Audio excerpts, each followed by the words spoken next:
बुद्धिमान साधु।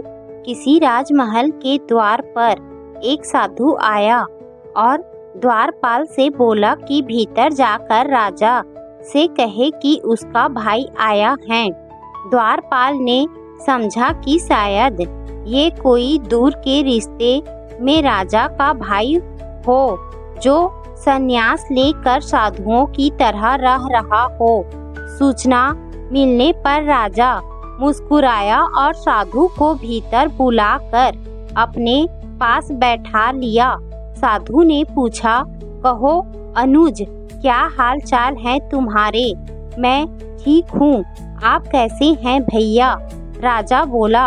साधु ने कहा, जिस महल में मैं रहता था वह पुराना और जर्जर हो गया है, कभी भी टूटकर गिर सकता है।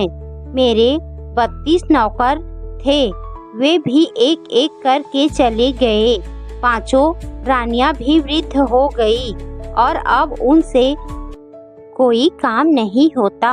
यह सुनकर राजा ने साधु को 10 सोने के सिक्के देने का आदेश दिया। साधु ने 10 सोने के सिक्के कम बताए।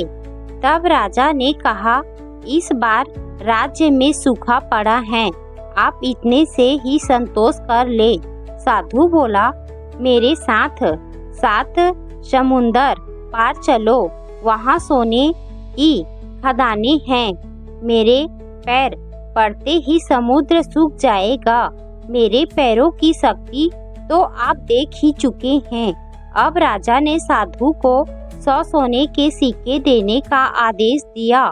साधु के जाने के बाद मंत्रियों ने आश्चर्य से पूछा, क्षमा करिएगा राजन, लेकिन जहाँ तक हम जानते हैं आपका कोई बड़ा भाई नहीं है, फिर आपने इस ठग को इतना इनाम क्यों दिया? राजा ने समझाया, देखो, भाग्य के 2 पहलू होते हैं, राजा और रंग। इस नाते उसने मुझे भाई कहा।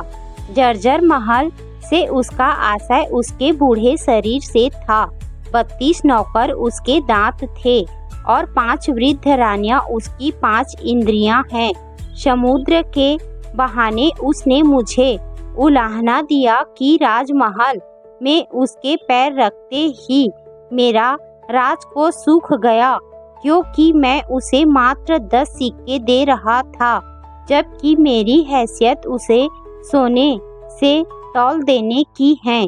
इसीलिए उसकी बुद्धिमानी से प्रसन्न होकर मैंने उसे 100 सिक्के दिए और कल से मैं उसे अपना सलाहकार नियुक्त करूँगा। कहानी से हमें ये सीख मिलती है कि किसी व्यक्ति के बाहरी रंग रूप से उसकी बुद्धिमत्ता का अंदाजा नहीं लगाया जा सकता।